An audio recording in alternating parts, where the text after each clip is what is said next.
and it means that every class is represented, but then there is, as you can see right now, the ban pick phase where it goes 1, 2, 2, 2, 1, and that ends up being the classes you're allowed to play, which eventually boils down into a best of 5. Yeah, and the opening bans are, for the first time, I think, that classic side-scrolling beat-em-up double druid, what we are used to be seeing going down through various stages of the Hearthstone Global Games. But then that is the juice right there at the bottom. That's where you want to focus your eyes.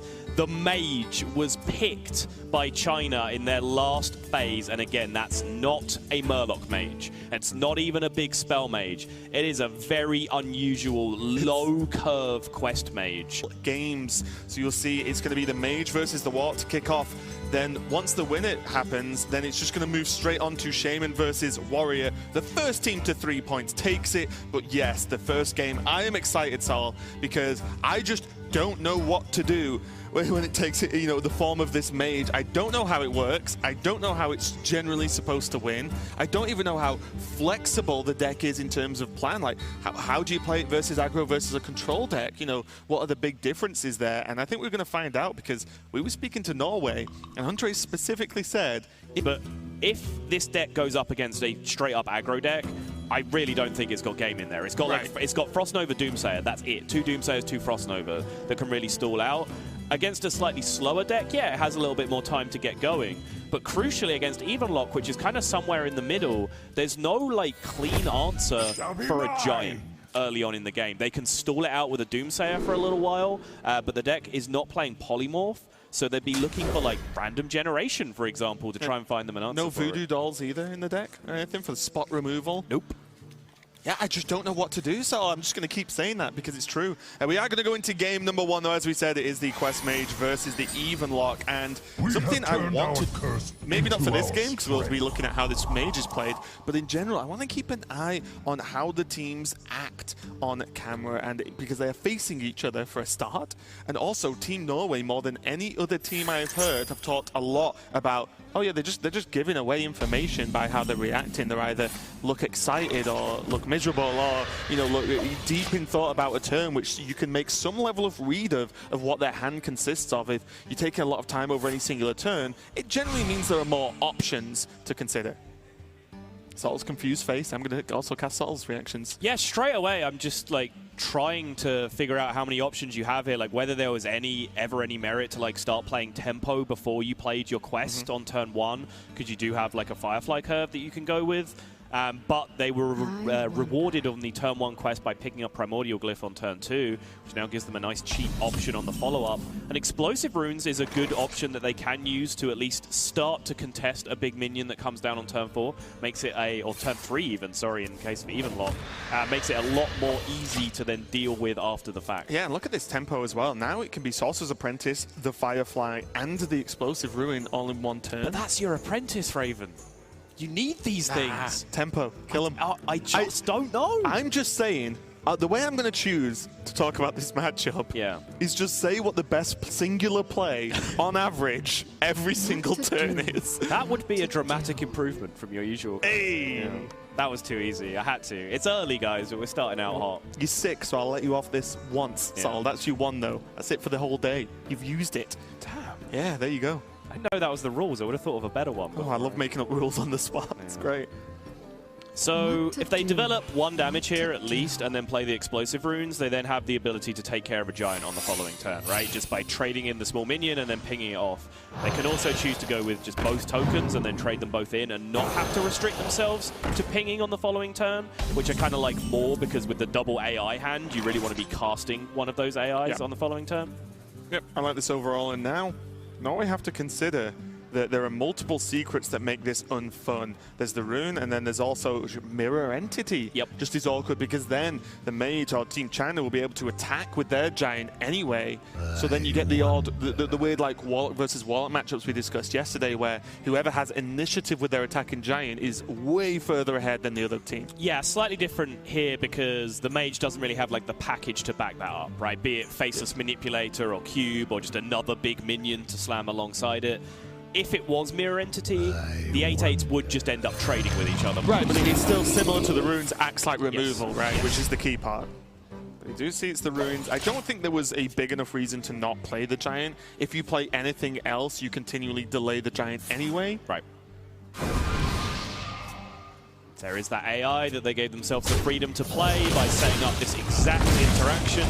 6 damage from the runes, front load 2 on the board with the Firefly. That was a very deliberate sequence from China, and you can see by how quickly they followed it up, right? There was no need for any great discussion from the team because, oh, okay, Norway did the thing we expected them to do. We will continue with our game plan. Yeah, there were no curveballs this early in the game, at least. But now Norway have to go back to saying, okay, what's the next turn? And double 2-drop seems reasonable to me. Does put that Spellstone as well. A yawn from Hunter Ace there. It was a late finish last night, has to be said, and Hunter Ace and Norway for one of us were involved all the way. All right. Have I mentioned that I'm sick? I don't like to bring it up, you know, but if you'd like to send some sympathy my way, greatly appreciated. Because you have none to send to anyone else, Sol. No. Shimmering Tempest is going to be able to add a random spell, which is the quest condition. You need to be able to cast spells that are not from your deck, or cards that are not from your deck. No, it's spells. Oh yeah, I keep thinking of Leyline as the general quest, which, yeah, it's fine. It's early and Sol's sick. All right, well, Flame Strike coming off the one of the first random rolls for China is going to be that extra piece of removal because, again, I was trying to break down like all the various ways this matchup could play out. And you looked at it like potentially in terms of Big Spell Mage versus Evenlock, where for a portion of time, there was a belief that the amount of removal in Big Spell Mage just lined up against enough of the threats in Evenlock that you could just run them out of stuff and leave them pretty helpless. But there really isn't, as discussed, those Voodoo Dolls, those Polymorphs, those key interactions to be able to get that done. So you are looking for a lot of help off your random generation. And Flame Strike is definitely way up there in terms of things that can end up being helpful. Yeah, and this turn is very interesting to me as well, because the Artificers are just played onto the board and gaining 2, maybe 3, 4 armor based on what this glyph is. Yeah. And that's like a very low impact one. You know, you normally actually want, you know, Flame Strike or, you know, the big AoE spells to get like 14 armor in a turn if you're going to play both of them.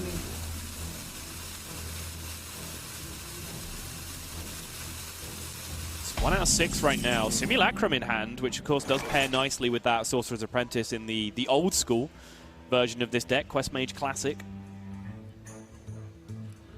Spellbender, not really going to have a huge impact. It's not like, you know, Spellstone will get hit by it if they target a minion, which of course they will, but it's not like China really have key minions that need protecting with a Spellbender outside of, let's say, Archmage Antonidas himself. Yeah. Maybe it won't happen now, but in some situations it could protect an Artificer to maybe get 1 extra turn to gain armor. But even then, it's often not the biggest deal when you're dealing with cards like Infernal, Giants, for example, when maybe a tad extra armor doesn't make too much of an impact in the game's outcome. And now is this enough? This is the old Freeze Mage question of when is the damage enough to warrant a Nova, especially when you don't have a Doomsayer to pair with it? Because they have to expect Doomsayers are going to be either be silenced a lot of the time or spellstoned at some points. Maybe that's the play. Nova Doomsayer, and then you have the Spellbender to actually block the Spellstone. Flame Strike, a little unusual there coming out. Didn't really deal with the majority of the threat on the board, which was the 4-6 and the 6-6 as it started. There's still just another 10 damage chunking in here from Norway. But I think what that Flame Strike was about, less than removal, was just, hey, this was actually a randomly generated card in our hand. We want to cast this at some point, so let's just get that 7 mana spent while we can, where we still have time in the game. Also, as well, it probably signals potentially, because there's... Is there Blizzard in this? I have to keep asking because I just don't know what's in this deck. There's no Blizzard, right? Because if it was a general sort of control mage style, you could threaten Blizzard by doing a play like this. Right. But it just isn't there. The tools are actually kind of nuts. Now Shroomburrow is going to be able to heal up this Infernal. It's not like Team Norway are bothered about their own health total in any real form right now. Yep. You see this? They're just putting as many minions onto the board to put as much pressure on as possible, and this might just have to be a Frost Nova this turn. That Firefly pickup now, of course, the upgrade effect, or sorry, the upgrade condition on Mage Spellstone, some of you might not know because it doesn't really get played. It's playing elementals that you need to upgrade the Spellstone. So that's the reason for these Fireflies being in the deck, because, as mentioned, the quest comes down to spells that did not start in your hand. So the token doesn't count. It just helps you to upgrade that Spellstone and get pretty crazy outcomes. Simulacrum and Primordial Glyph have both been picked up here off random effects, and they're really, really strong, useful cards for the endgame game plan of China. Yeah, as you can see, Simulacrum there, creating a duplicate of the Sorcerer's Apprentice in hand. Once you play those and you have cards like Primordial Glyph, you can just complete the quest in one turn. Yep. Like, normally pretty easily. It's Molten Reflection as well. So China are piecing together a way to win, but how much stall do they even have left now? Because right now it is 0. One Frost Nova down, only one remaining in the deck. Just to, again, add a little bit more context to this deck. Some of the other cards we haven't really talked about yet. The Draw Engine, Stargazer Luna and Alineth are both featured in this deck. That's why you see NTR holding on to this Ooze for so long on the left-hand side. Even though he's been trying to aggressively develop minions and put on pressure, that Ooze is way too important to be able to stop China from drawing through, because essentially, remember, they have one card in their deck in Archmage Antonidas, which they have to draw. If they don't, their deck does nothing. Yeah. Again, I just don't know, so is my answer. The double Sorcerer's Apprentice is going to come down, though, and that Glyph's going to get cooking. Ooh.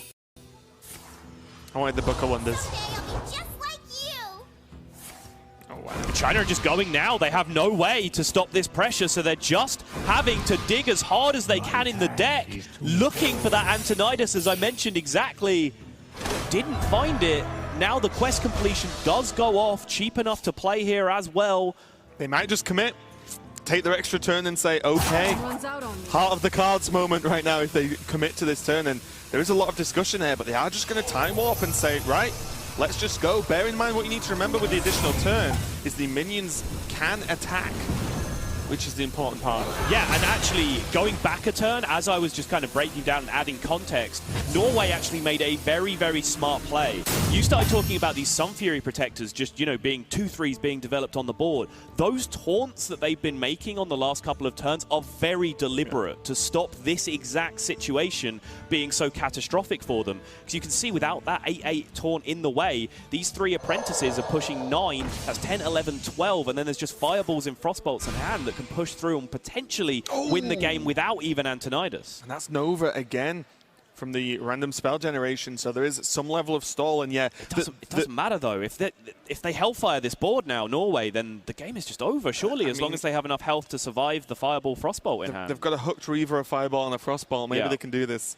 Can they Frostbolt themselves to get a Hooked Reaver 7/7? Do you have to ping or, Shooting Star your own minions to dig this one extra card, look for Arcane Intellect of the random generation? Or Project again to draw 2 more? Oh. Okay, that's a good one. Insta-kill the minion, and that's the 8/8 taunt, so at least this is levels of damage that China can push through right now. And then, the Hooked Reaver as well with this Molten Reflection now can actually put a huge amount of damage into play. That's an incredible catch at the last second from China. What is this game? Not Frostbolt to push damage, Frostbolt themselves in the face to get themselves down below 15 and generate 2 7/7s in play. That's so smart because it shuts down the exact situation that I was talking about, where it doesn't matter if China could survive with the Frost Nova. If this board got hellfired and they lost their apprentices, the game was over. But now China have found an alternate win condition with just 2 Hooked Reavers in play. Juggling multiple random effects. I wasn't expecting to talk that much all day. I called the Frostbolt to face, come on. Yeah. That happened. But yeah, the Molten Reflection as well is absolutely huge, and I kind of just want to see what happens, to be completely honest. This is nuts, and there is still, they're going to get at least 1 more turn to see what they can push here. There's 7 damage from the 1 surviving Hooked Reaver for China, and there's Aluneth. So now there can be Fireball trade Aluneth? because I don't think you can rely on a Tar Creeper instead because of silences. Oh, Raven, the Spellbender's still in play as well. It just didn't proc because the board was full on the previous turn. I wonder if they even consider that. China could have potentially played around that as well, right? They had a... Traded off a minion. Like 1/2s. They had the Flame Elemental. Yeah. Damn. That was... You saw at the end of China's turn how much of a huge scramble that was, though, to get something done. And I have to say, they did very well to make a win condition. But you can see it wasn't perfect because the threat of that Spellbender neutralized by the fact that the what's the token called? You know these things. What's the thing that's appeared called? The Flame Elemental? No, the thing that comes when you Spellbender. Spellbender room. Okay, well, yeah, the 1/3 did not have room to appear on the board because of the full board. It's a pretty niche question. Yeah. I'm sorry I failed, but it's pretty niche. Okay, they are going for Tar Creeper, holding the Fireball and just piling on the pressure. Sorry, I just realized there was a whole other level to that as well because Norway's sequencing, they used the Spellstone first before they cast the Hellfire because if they ruled out all of the other secrets, they knew it was Spellbender. So they actually recognized that situation and executed the sequencing in the right order. It's a pretty good game of Hearthstone. This is a great game. I'm enjoying this.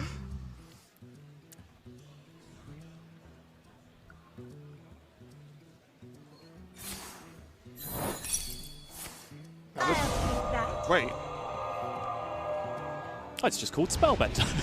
The more you know. I was close. Wait, did they didn't know it was Spellbender, right? Did they not? Well, they just missed lethal, didn't they? Double Spellbreaker?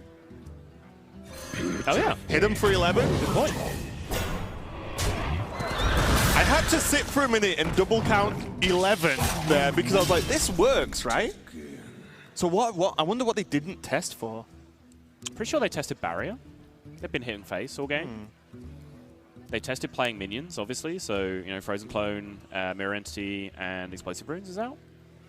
Oh, what about they didn't hit face, did they? So Vaporize. I feel like there's been a lot of face hitting. Oh, maybe. There was a Frostbolt to their own face, but that's not the same thing. Yeah.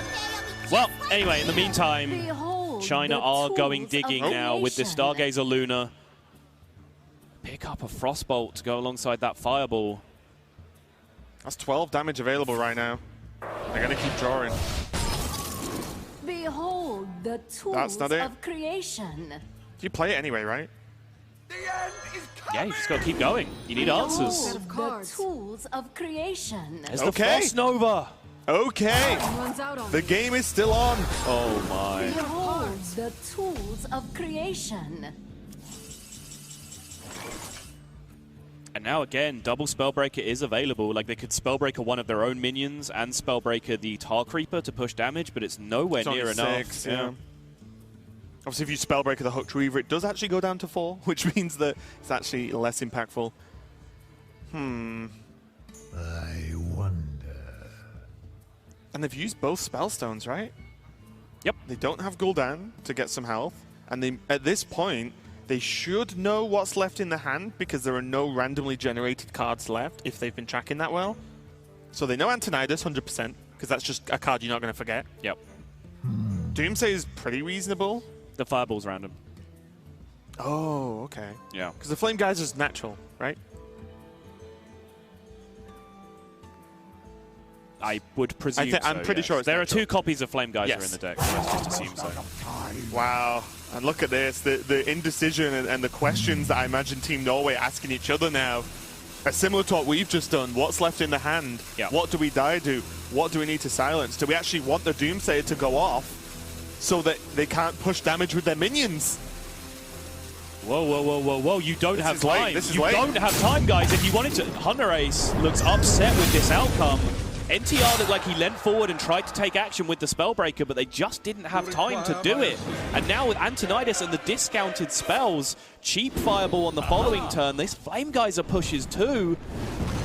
Even a Blood Reaver Gul'dan only brings him up to 14 now. Yeah. And even the extra 1-2 on board, pushing a little bit of extra damage. You can't argue that, and they are already They've got roping. the disconnect rope now because they took no action on the previous turn whatsoever. That's something that I've never seen factor into a competitive Hearthstone game. Hooked Reaver as a Taunt is the best outcome? Yeah, I mean, Norway... They can't heal for enough damage that Antonai just does, so they have to taunt. Yeah, Norway are dead here. They just don't know it because that fireball on the left-hand side of China's hand is randomly generated. So they're trying to get out of range of the one fireball that they know their opponent has, which, with this hand, they can theoretically do. Yeah.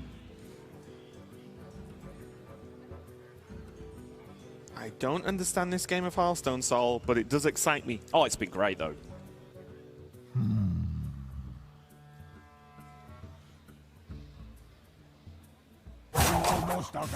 Nope.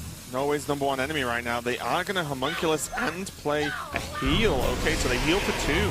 Going up to 9, sorry. I can't count. 11. I'm counting the 5 damage, but it doesn't matter.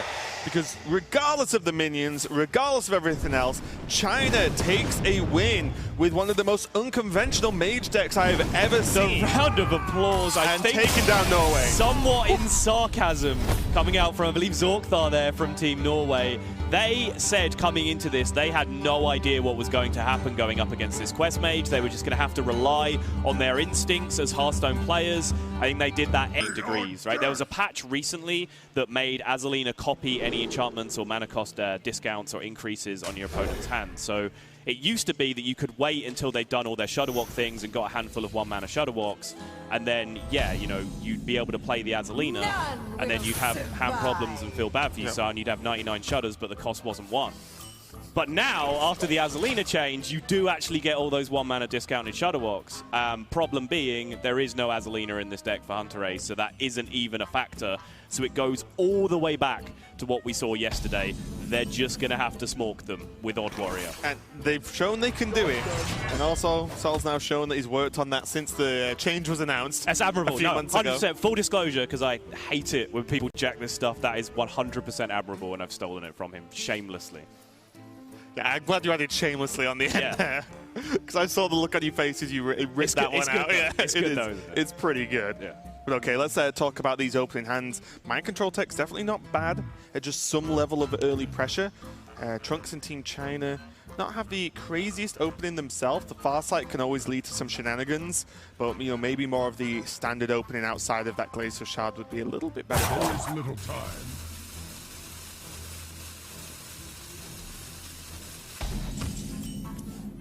Not pressing the hero power, deciding they don't need the totem, and they can get a better use out of something else. Norway now favoring the Gluttonous Ooze because Ooze just doesn't get value in this matchup at all, whereas Mind Control Tech might, so you just go through priority order of value as you play out these minions for aggression. Yeah, this is going to be really the pattern of the matchup for Norway. They draw a minion, they play a minion. That's basically what it's going to be. They can curve this out with the Direhorn Hatchling on the following turn, but you know, jokes and Jay-Z references aside, like going back to the question, I think this might even be a worse matchup now than the Quest Rogue is. Right. Because, you know, I'll put my cards on the table. I have not played new post-nerf Quest Rogue against Odd Warrior. I haven't played a single game of it. But listening to Norway's logic as to why they felt that matchup wasn't as unfavored as it used to be, they made a lot of great points, as you'd expect them to. Generally because they go so slowly, and their pressure, even like post-quest, is usually just 1 or 2 4/4s now. They can't really explode onto the board.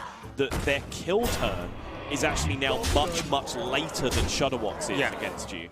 So Shudderwalk being able to go that much faster to get the job done, this might even be a worse matchup for the Odd Warrior than the one we saw yesterday. Yeah, it's kind of funny that I feel like even with the removal of Giggling Inventor from Quest Rogue, that the deck is now more sort of value and long-term based because they can't just pull out the kills because they don't have minions that stick as well. But look at this matchup. I do wonder. Oh, big yikes. Yeah, that's rough. Double low roll. Yep, 3-2-2. Let's just check that in an instant replay of yes, they whiffed. China, just in case you weren't salty enough, observer, bang, hold that. Yeah. Have a look at this. I will say, though, with the way a few of these games have played out with Odd Warrior, is it time, maybe we squeeze it in before the expansion next month, is it time where there are just a couple of aggressive tools dropped in Odd Warrior? Maybe aggressive hattles. Hey. I like it. Maybe not full Hatul, but, you know, to a certain extent, just dropping in a couple of just decent, more aggressive cards. Because, for example, Direhorn actually is a decent card to get someone down because of the high health. I mean, Frothing Berserker is the first card that I want to bring up, right? It's a real possibility, and we've seen the nonsense that that card can still create in Hearthstone global games. I think it was Purple, right? Who is it turn 5, turn 6 or something he ended up killing? A Quest Rogue with Frothing Berserkers. That's a card that is very low opportunity cost. It's a cheap card, so you play it at a point in the game where Odd Warrior really does nothing else. And versus aggro, it's still good. And a 2/4 body is still competitive against Fireflies and other things that aggressive decks play against you. The problem with, in my opinion, how Hattel and some other players have gone with putting Festeroot Hulk and more expensive minions in there is you're trying to then play them in a period of the game where Odd Warrior actually has strong options. They're not just filling a gap in a place where they don't. I do think it could happen when you go into a format where you could fight anything because of the way the pick spans and then the actual lineups work out. Like I said, we've seen this kind of matchup twice already in this tournament, and we're only like on day 2. So we'll see what happens with the evolution of this deck. Not got long to the expansion though. Pretty excited for that one as we did get to play with some of the cards this morning. It's actually pretty fun. But back in this game, the Glacial Shard's just going to freeze out this mind control tech to be able to get a very nice trade. Still on the board with 1 health, and Direhorn number 3. It's just a relentless army of dinosaurs right now. Yep. Dr. Mind Control Tech.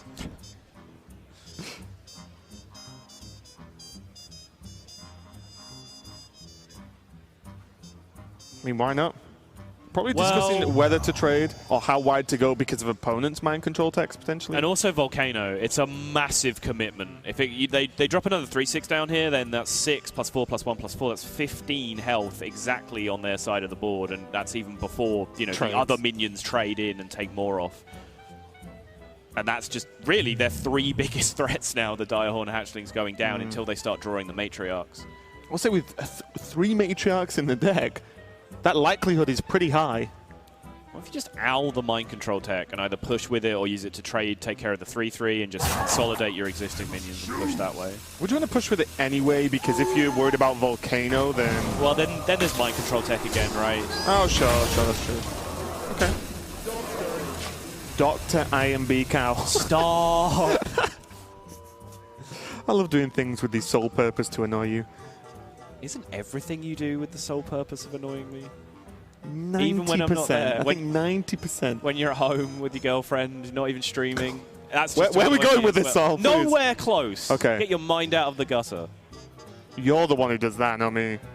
What gets your mind out of the gutter? Yes. Okay. Anyway. Norway are just getting to the point where they don't have the longest term plan outside of drawing these Matriarchs. Because there's the mind control tech, there's the hatchling, but 2 brawls are just -2 cards in hand right now. Yep.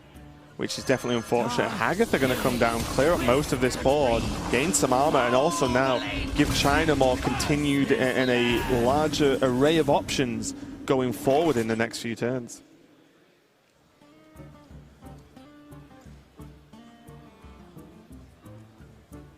Second owl coming off the top is just not really what they wanted to see. I think just Direhorn, hero power. I don't see anything. I mean, Direhorn mind control tech even. Like, you need to giddy up, get something going. Can't hang around forever. Because in all seriousness, even if they're cleared, the triple Direhorn is something, right? There's 3 Matriarchs in the deck, and those are very powerful singular minions to play. They are absolute prehistoric units. Is that 2 already today? Is it? I think so. Oh. It's reusing old materials. You're going to tell esports casters not to reuse old material. You're just going to have silence for 90% of every broadcast. Dr. Mind Control Tech. Well played. I'm glad you finally learned some comic timing. Well done. Now this is looking a little bit awkward. Maybe you can argue that Grumble's just maybe enough to get down now. It is a big minion. You will gain a spell, but might just be a bit too slow, as I think China probably signified that Norway would probably just ignore it and just hit them in the face again. If you have Shudderwock, fine, but you don't have many things to actually make that Shudderwock scary right now outside of Glacial Shards. Quickest turn Norway have played this entire tournament. They might actually hold the record for the quickest and slowest turn of the tournament now. Yeah. I didn't know. There was so much going on. I didn't even really get a chance to talk about it in the last game. But I talked yesterday about how teams were expressing the idea, don't touch the mouse until we made a decision. We actually saw a kind of undiscussed downside of that in the previous game, where if you don't take any action, any mechanical input during a turn, and just let the turn completely rope out, the game client then treats you as disconnected for the next turn. You are AFK. So you get the turbo rope. That's actually something that you need to think about. And the problem is, it's not only that, well, the turbo rope stops if you play something. It's like, right, but you have to play something, which means you have to commit to something in the game. Stonehill Defender, not bad, mainly because it's just a 2-for-1 minion. And at this kind of mana, full mana, you're going to be able to pick something very likely that is playable this turn. Onu Daihorn seems like a why-not option for me. Yeah. It locks out the hero power, but again, who cares? Not Norway, I imagine. Yeah, I think I'm feeling ornery, Raven. You make my job very difficult, Sol. Very, very difficult. Mission accomplished. Yeah, the Rusty Recycler and the Warrior, although you could argue more mana efficient, it just doesn't do the damage, right? You've seen from the way Norway are taking this game is they just want to get him. They just want to pile on as much damage and as many threats as possible to make China have to play inefficiently. And the Norway Daihorn can get some nice things. The Death Rattle into the 1/1s. Not incredible, but not bad. A Divine Shield to help with a Lightning Storm, for example. All of this can get some work done. Maybe just more health to beat the second Volcano. Ooh, they're considering Owl here. Yeah, I wasn't considering really the taunt would even be playable this turn. Okay. Because this 6 damage is just so much to miss. And Iron Beak Owl has 0 targets in the matchup. It's why the last time I suggested it, I was like, well, maybe we just use an Iron Beak Owl here, because getting rid of freeze is probably the best thing you can do with it in this matchup. Besides, like, owling through a chain gang for the pretty much the same effect, right? Push damage where it's being denied. And the frustration with that is you would still need a secondary attack to kill the other chain gang, which means you might end up just not getting as much done. So yeah, if that was, 3 mana 2/1 deal 6 to your opponent's face, well, that's a card I'd like to see in the new expansion, I'm not gonna lie. Oh yes. Give me some aggro cards.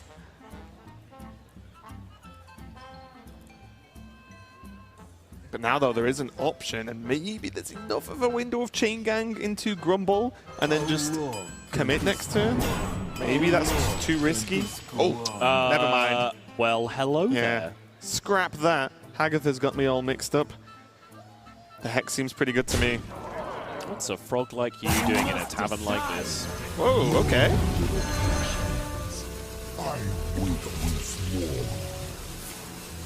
Lightning Storm's going to clear off 3 of this damage, do a little bit to the Matriarch, but not too important because there is that Hex. Now Matriarch number 2. I actually love this from China. I think potentially one of the places where Bulgaria slipped up yesterday as they were defeated in a very, very strong matchup against Odd Warrior is they started to feel the pressure. Right? Yes. They believed that the pressure was real, and it isn't. But that's your job as the Odd Warrior, to make your opponent feel like you're going to kill them. You're not going to kill them. It's not going to happen. China are at 20 here. There's only 6 in play this way. They didn't overreact and think that needed hexing immediately. They're using their health total as a resource, and they can do so all the way down to basically 2 damage out of range of what is on board, right? Because all that gets added in terms of damage is Super Collider. Right. That's basically it. Also, as well, with Electra in hand, they are 1 healing rain away from a complete health reset, as it will take you.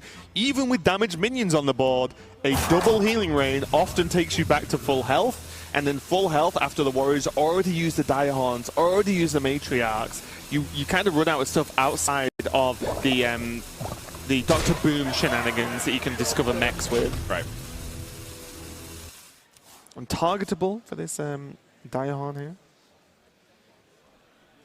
But again, with now double chain gang. Yeah, this is just a load up your Shudderwock kind of turn. Get all these chain gangs down, potentially the MCT as well. It's not a bad one either. Maybe not amazing this turn, but the freeze effect on the minions is going to be good to just say, actually, no, you don't get to attack this turn. Right. And you've used double owl, so not going to sneak out any more damage. Engaging TC-130, mental dislocator. Oh, new win condition. I'm not entirely sure they need it, but it's good to have. Yeah, This way we have it. It just means they bloodless first, and then the Shudderwock kills them slightly faster. I mean, there is Electra in the hand, so... Oh, Electra double bloodlust. Now you're speaking my language.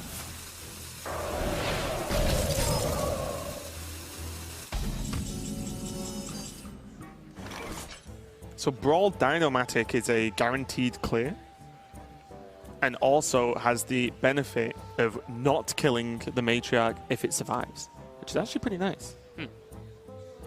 And what else are you doing return? I don't think you can afford to just drop 2 minions that die to the board.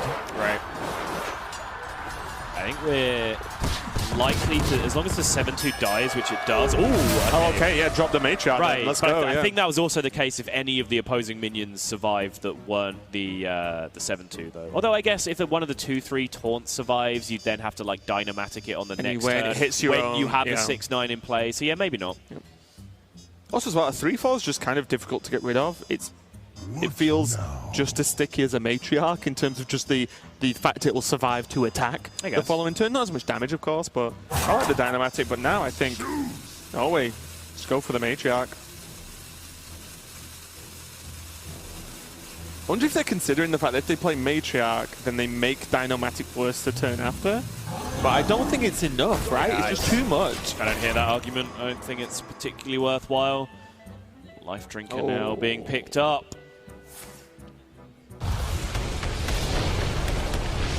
think this was probably the biggest point of consternation for them, where they said, well, it's a 6-6 on board. We're adding another 9 health to that. That's a real feels bad man if they have a Volcano to counter it. But at the end of the day, like, how else are they winning, right? Shut your eyes, make the biggest board that you have, and pretend they don't have it. That's your win condition at this point. It is, and I think although we saw very obviously what the plan was, cards like Omega Assembly and Dr. Boom were not drawn this game, and those are the cards with those discovered mechs that can really power you forward and be able to play aggressively, because you get to pick the most aggressive option available to you. And now I think this might be the final nail in a many-nailed coffin. Yes. Available now, as we can see Shudderwock's there. The Grumble's already come down. There are so many chain gangs been played this game, and the Life Drinker was just the icing on the cake. Yeah, there was Overload coming out on this turn, though. So the following turn for China will most likely just be a hand dump. Just get everything out of their hand that doesn't overload them as possible. And then try and follow that up on the next turn with that Shudderwock, which is all but guaranteed at this point.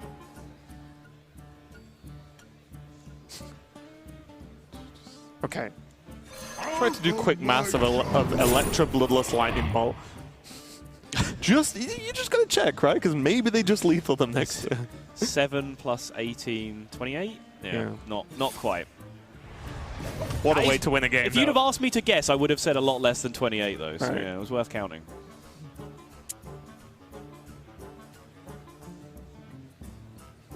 Maybe even Hex this turn. Because the problem with dumping your hand with minions is that Haggath is live, and then you just gain a card back anyway, so you're not really dumping anything. But, I mean, Hex, just to get rid of it and push damage. So maybe, if worst case scenario somehow magically happens, you do have that Bloodlust. Yeah, I mean, they just need to play cards, and those cards should be spells, because minions don't actually empty from their hand, so... That's what I'm saying, like, why not? What are you hexing this game? You win. Like, just hex it and go. In the successful world, this is the penultimate turn of the game. Right. So potentially you could have even just double hexed, just made Super Frog, and just because that got 2 cards out of your hand instead of 1, right? And it'll become a toad. Yeah, that's exactly how frogs work. Yep. I must decide. Just ancestral healing. Get it gone. Yeah, I mean, they're lucky that they got a spell that was so easy to potentially throw out of their hand, but they're going to choose to hold on to it. I guess they don't need any more hand space than what they have. What they have is plenty at this point. Although, that's well, it's not true, because Shudderwock won't bounce. Yeah, exactly. They have 4 minions in play. Yeah. The best part is they could have actually Lightning Bolted as well, because they can still play Shudderwock, and that one extra play of Shudderwock doesn't really change anything, right? I guess, yeah. It's kind of true.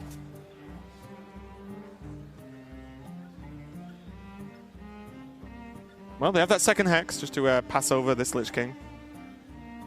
I'd just love to see a lightning bolt, ancestral healing, just throw it all out there. Just gotta dump some spells. Yeah, that's what. But you also don't really want to fort lightning because then you definitely can't play Shudderwock next turn. Right. Unless they're just okay with that. Alternatively, you could just trade these minions into the Lich King and just go for your Shudderwock turn this turn, right? Like, get the ancestral healing out of your hand anyway, trade off, and then you do get the guaranteed bounce, as long as, of course... Or Electra Bloodlust, go! Clean trades! I mean...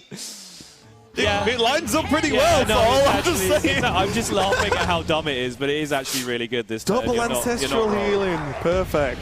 You're not wrong. That's great. I am a big fan of this turn. Oh, yes. Just getting slapped around by 9 attack, 3 and 4 drops. I'll tell you what this is. This is Lee in his infinite confidence saying, guys, this matchup's too easy. We're going to win without playing Shudderwock, okay? Pretty sure they could. Oh, maybe not with those draws. Wait. I'm so confused right now.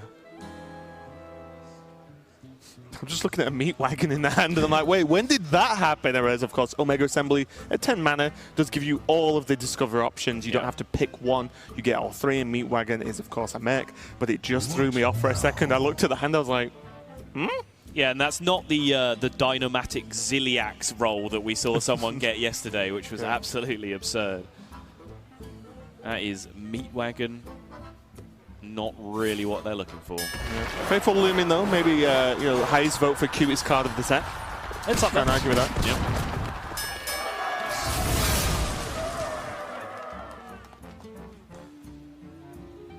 I guess they just drop Dynomatic and then just say, well, GG. They can buff the meat wagon. Oh, are they actually just sat there thinking, wait, so what can we pull from meat wagon that wins us this game? Very probably, yes. They need some kind of very, very strange win condition.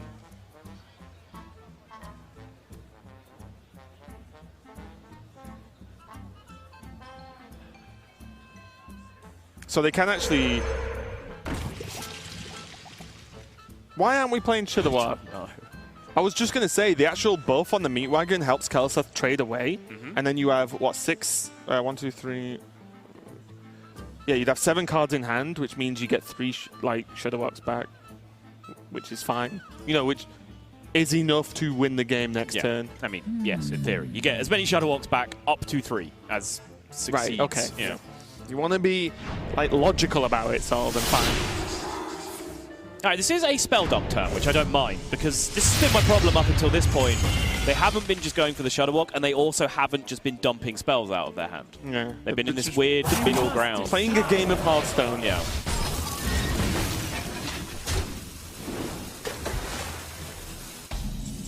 Now there's a Mana Tide on the board. Yeah, I was going to say hand up turn. I'll play this card that draws more cards.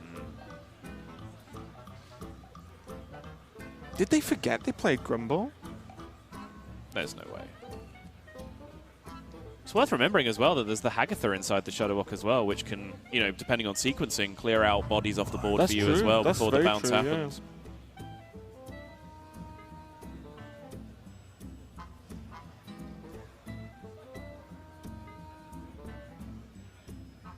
Do you just get Frostmourne Cook in this turn?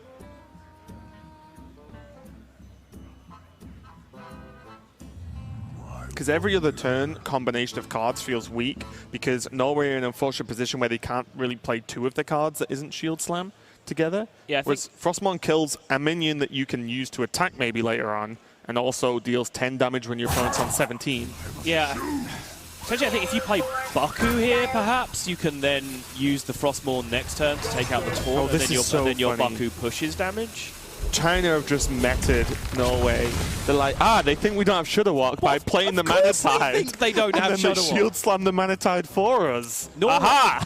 In a bizarre turn of events, Norway have made the correct read that Shudderwock is not in hand, and yet it is. How long can this They're just playing ahead of the game right now. Yeah. can this go on? No one was prepared for this. Oh, okay. I take it all back. No, I take it all back. This is actually smart. I forgot, because of all the chain gang bounces, I thought they'd maxed out all the natural chain gangs in their deck, and they haven't. they still have Chain Gangs in their deck, and they still have Zola in their deck. So they are just saying, hey, we've got this game won. Like, good luck killing us before we draw the rest of our deck. We are going to make sure that it is literally 1% chance that our Shudder Walk fails, because that's how favored we are in this position. It's perfectly reasonable. Okay. Fine. It's boring and somewhat frustrating, but it's perfectly reasonable. Because let's bear in mind, just to remind anyone, if you know, you're not the optimum deck tracker in your mind, is that the Chain Gangs were bounced as well by Grumble. Yeah, no, so it's not like it's just one Chain Gang that's been played and we're There's like, oh, but just play Shudder Walk. Yeah, there's a lot. There were a lot, but China's saying we want more. Yeah. No, I mean, that's still on me. With all the bounces of the Chain Gangs, I'd assumed that both of the natural ones were played. And you know what they say about assumptions, Raven? Yep. They're not good. They're terrible, in fact. Yeah.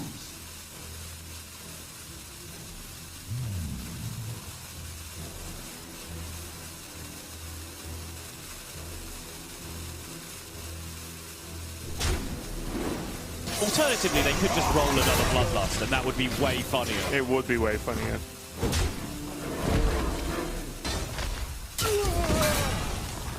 They're literally like, oh, we just don't need Shudder Walk to win. Yeah. We're going to get there. We have faith.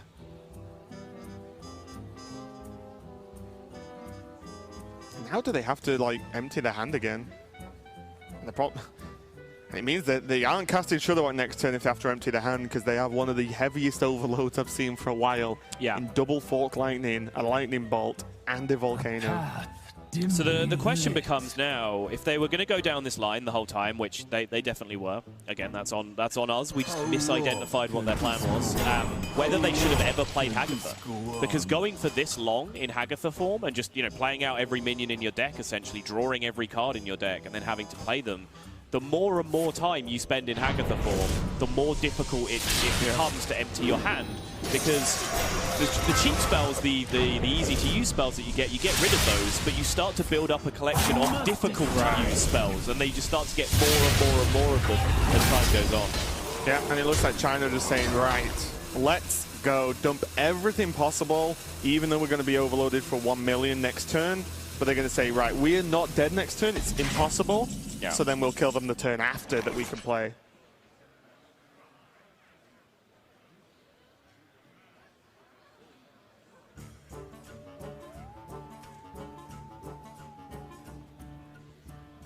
I imagine this is just everything, or at least the Dynomatic and then into Zola to try and Dynomatic again to clear off some board, but you've got to think Norway are playing for the 0.5% chance that something happens this game that allows them to win. I really want them to just kill them with minions. It'd be so good.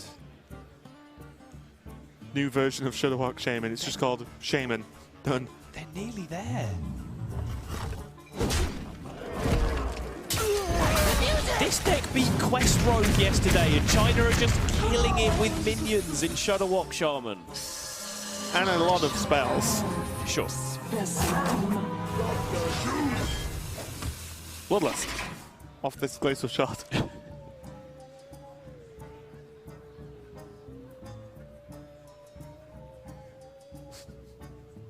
Yep, seems like the best target to me.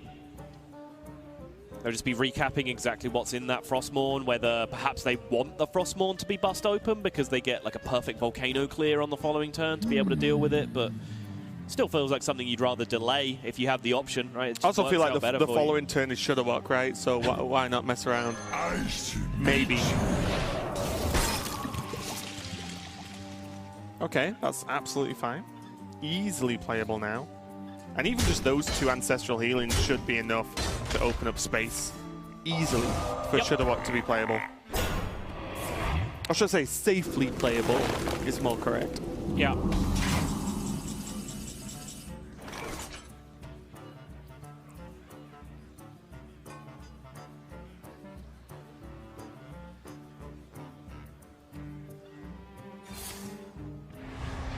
Norway fishing for answers, but their deck doesn't really hold them at this point.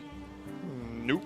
This game has been a slow descent into misery for Norway ever since their pressure was relinquished. There was basically those army of 3/6s and the eventual 6/9s that came out behind them, but once those were dealt with, They were really just waiting for China to do whatever they wanted, and China, in their infinite wisdom, have decided to wait as long as possible. And to give them credit, they've ended up in a position where they've maximized the percentage of their Shutterwalk going off, and their hand size is now at an all-time low since they played the Hagatha. So the extra time that they've spent here, just taking extra turns here, extra turns there, they've now put themselves in the best possible position to make sure this Shutterwalk goes on. Yeah, they're going to make a pretty powerful Ziliax form, in that that's now a 4-5 rush light steel taunt that gains armor when it gets damaged. Yeah. So that's pretty decent, but is it decent enough in this matchup? I don't think so, because finally we get to see the Shutterwalk land, and that should be the end for Norway in this game. As there is one chain gang done.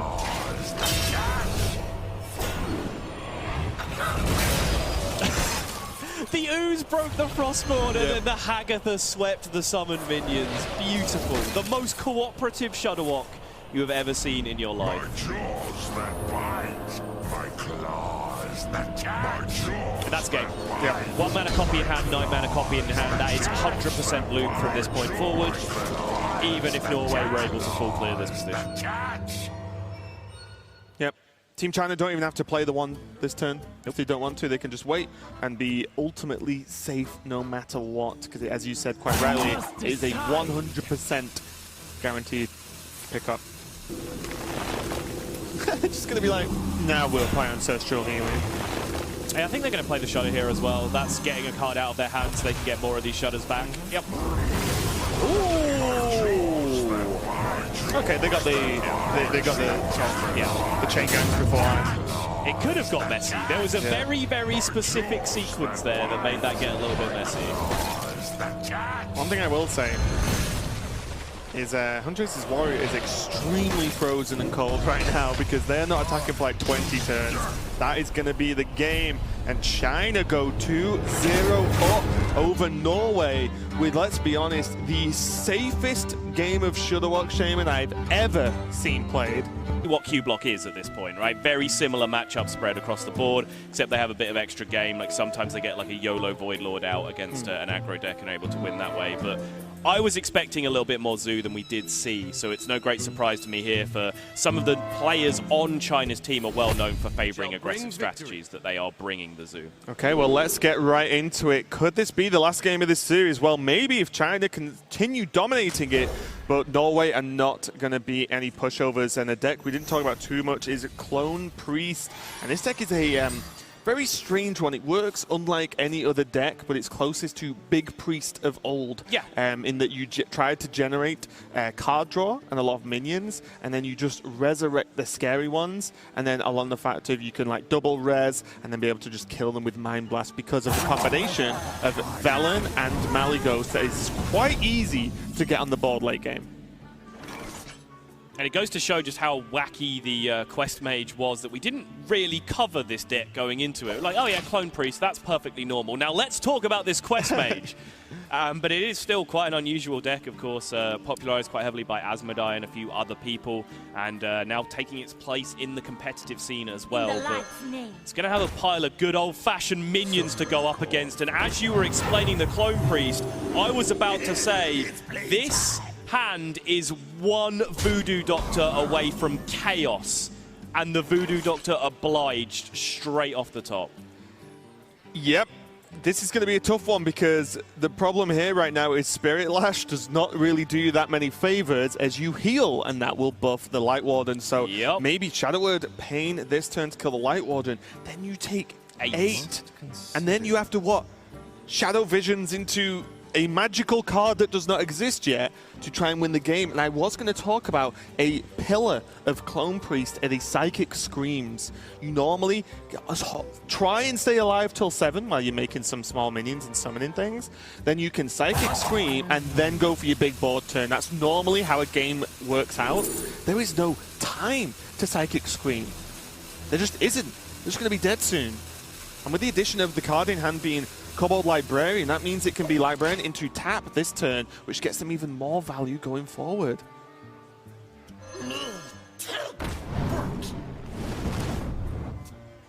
Librarian finds them a second Light Warden, which, they don't They don't play the Light Warden, which is now huge for Norway because they have the Holy Smite to be able to clear off the Light Warden, and that gives them freedom now to Spirit Lash, which they wouldn't have been able to do if that second Light Warden was in play. Can totally understand China's line because their hand is so low on cards right now. But they do have that Solarium to fall back on. Yeah, I think they might be afraid of Thalnos Spirit Lash, because that just blows out almost everything on the board and clears 2 Light Wardens. Which against Priest, these are the threats, as you can see. The heal going up, but all his smites there to clear it off, and the pain. So now suddenly, Norway have chilled the game out a bit, I'll say.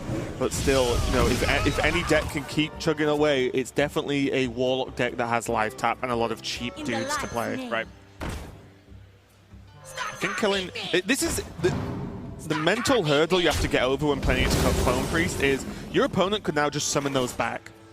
Yep. So you feel like, should I even kill them? But yes, because you make them have to have the res and the summons, as opposed to just leaving a elemental on the board that makes their next turn always more powerful. Also, summoning them back costs them resources. They don't get to do it for free. They have to pay the mana to do that, as opposed to just having it on the board and being able to spend, you know, a bunch of mana on discounted spells with a Radiant Elemental. Because there are moments, maybe in the later game, for example, we'll see them right now, where Velen, to be used efficiently, has to be played first because it has to die. Right. And the issue there is if you play Velen, your opponent has to consider whether they kill it. It's a lot of health to remove.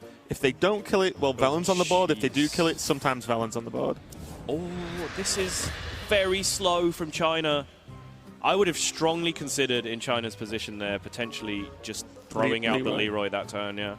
Well, you've just seen a Spirit Lash, you've just seen a Pain, not that it directly affects Leroy, but you've seen a lot of removal, is my point, along with the Shadow Visions. Just Leroy, trade one of the imps into the 2-2, trade one of the imps into a 1-1, and just leave 1 power on board contesting your 6-2. Because that was a pass. Yes. From China. Luckily, that was also kind of a pass from Norway. They did not have the coin Shadow Essence, which is when things start getting really nutty in this clone deck. Gonna tap and go for the Chain Gang. Not as many options as possible here. They have to be wary though. Now you are scared of just, okay, what does Psychic Scream mean? And you have to consider that every single turn for the rest of the game. Yeah. Because that is the power card that will allow Norway to potentially take a win here. China are very close to a monumental 3-0 victory here. 6 damage in play, 10 from hand available with Leroy Soulfire. And they have the Solarium to fill out the gaps as well. Yep. So I think it's fairly likely you'll see Solarium next turn. Is that Flame Imp or Soulfire? Flame Imp. Okay. Soulfire would have been very spicy. What do you think though? Solarium just to see what's cooking? Maybe you can have a Fungomancer, for example, for instant damage. And if you whiff, you can just play a Dreadlord. Yeah, I like the Fungomancer argument. Fungomancer is a very good argument. If you whiff, you're fine, right? You just play the other stuff in your hand, and you still set up Leroy Soulfire next turn. Yeah, that sounds smart. Oh, Soul Infusion on the Leroy as well. And it can even, you can Soul Infusion and still play the heal and the Happy Ghoul and a Flame Imp. Yeah. And then you basically say, so, that Psychic Scream you want, do you have it or not?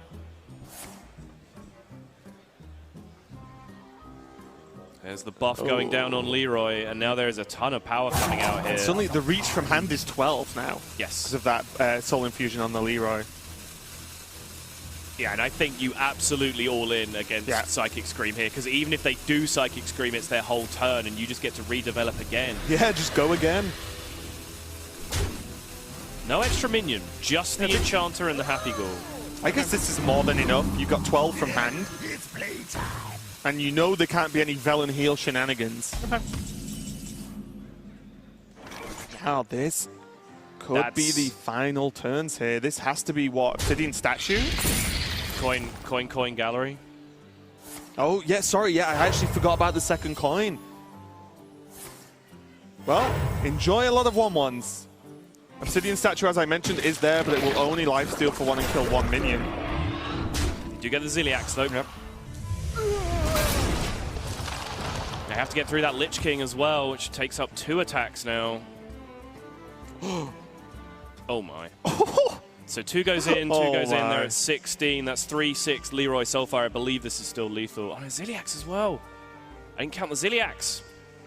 Right, but you can still double, right? Still double. Well, you potentially double Soulfire. Yes. So 2 goes in, 2 Or goes you just in. play the funny play of Dreadlord Pass. 3 goes in. His heal for 2 is at 17. So that's 3. 11 with the buffed Leroy. 15 with Soulfire. So it would take double Soulfire to get this done. Yeah. It would tickle me to see Dreadlord Pass, though. That's just a very funny answer to a cloning gallery. And they're going for it. And I don't blame him. This could be for a spot in the finals. If Soulfire is not discarded, when they click, we'll find out very quickly. The Dreadlord's blanked because it's green, and that's going to be the win. That is the game. 3-0 for China. Putting pay to the haters. They are in the grand finals of Hearthstone Global Games, and if you're trying to have an argument about who is the best Hearthstone country, the country versus country tournament is a pretty good place to make your statement.